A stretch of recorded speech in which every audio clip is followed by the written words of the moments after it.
Mesdames et messieurs, c'est pour moi une très grande joie d'accueillir William Hague, mon collègue britannique, aujourd'hui à Paris. Dès ma nomination, nous nous sommes téléphonés et je voudrais remercier William Hague d'avoir fait le déplacement pour Paris. Il savait que j'avais un emploi du temps très chargé dans les jours qui viennent puisque je vais me rendre en Égypte et je le remercie encore très chaleureusement d'être venu jusqu'à moi. Vous savez qu'en ce moment, nous sommes dans une période très positive pour la relation bilatérale entre le Royaume-Uni et la France, avec ce tournant historique qu'a été notre 31e sommet en novembre dernier, et notamment la signature du traité de défense franco-britannique, auquel j'ai un peu travaillé lorsque j'étais dans une maison voisine, il y a quelques jours encore.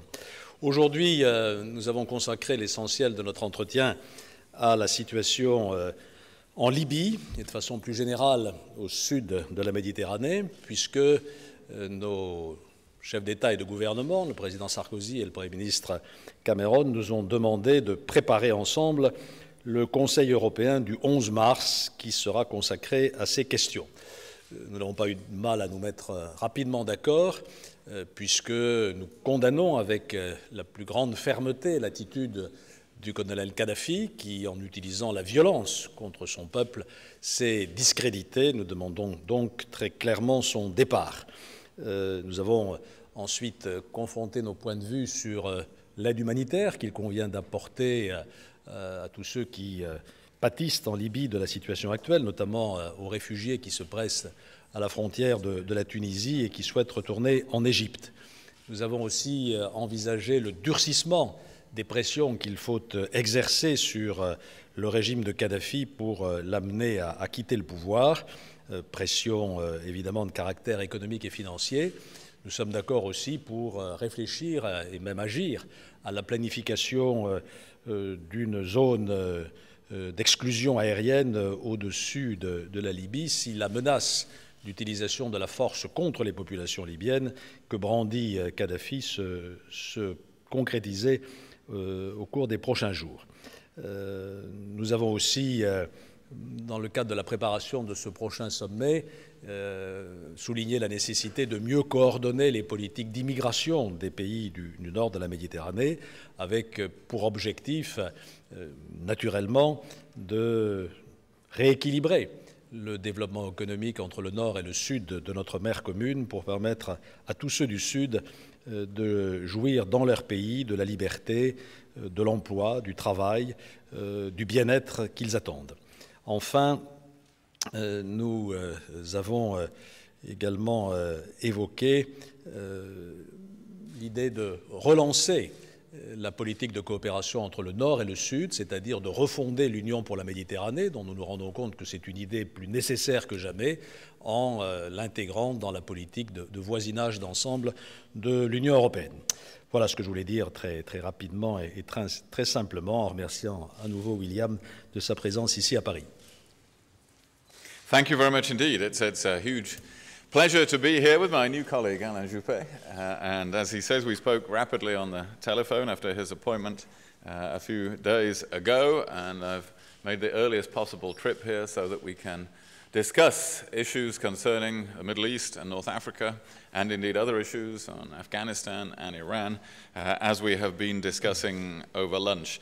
It is an exceptional period of cooperation between the United Kingdom and France in so many ways, and we are delighted with the defence treaty that we signed in November.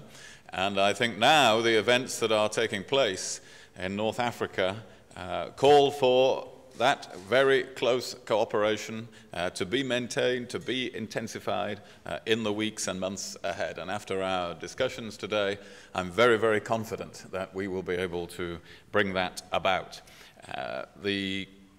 What we have seen in Libya, the crimes that we have seen committed in Libya, have demanded a united response. And it's a sign of our strong and enduring partnership with France that together we have been in the vanguard of global action. We have together unreservedly condemned the violence at the outset. At the United Nations Security Council, it was a joint UK-French resolution that was unanimously agreed, imposing far-reaching sanctions on Colonel Gaddafi and his family, an arms embargo, and the referral of Libya to the International Criminal Court.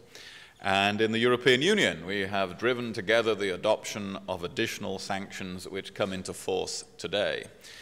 It's not a Western response alone. The international community has spoken with one voice at the UN, in the European Union, at the Arab League, the OIC, and the African Union, and in the Human Rights Council of the United Nations as well. On Tuesday, it was a Lebanese resolution co-sponsored by over 50 countries, which led to the suspension of Libya from the UN Human Rights Council.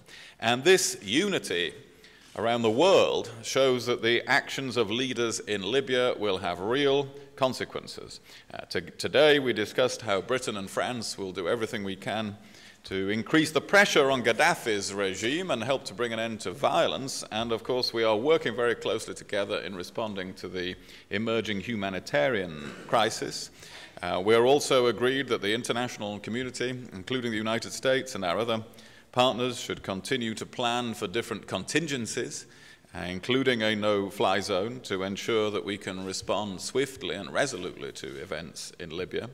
And those in Libya should understand that there will be a day of reckoning. The referral to the International Criminal Court means that anyone in Libya who is considering committing any crime or abuse must be aware that they could end up before the International Criminal Court. Legitimate grievances should be met with reform, not with violence and not with war being waged on protesters. We have jointly called for an extraordinary European Council next week, which is being held on the 11th of March. I believe, and we believe together, that the European Union must be ambitious, must be bold in reshaping its approach to the Middle East and North Africa.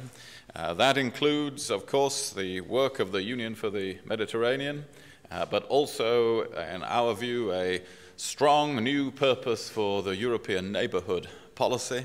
We've got to offer genuine incentives and meaningful support to the people who are now writing their own history in Middle Eastern countries. What is happening there could be the greatest advance in world affairs since Central and Eastern Europe escaped from the Cold War. Or, of course, it could be a huge setback if it goes wrong, if they do not turn into mature, stable democracies.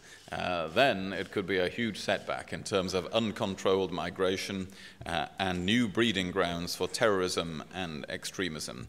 So the United Kingdom and France are working together on ideas for next week's European Council. We're doing so energetically, we're doing so with bold and ambitious proposals in mind, and I think that will help bring about the reconstruction of policies that are necessary. Thank you very much indeed.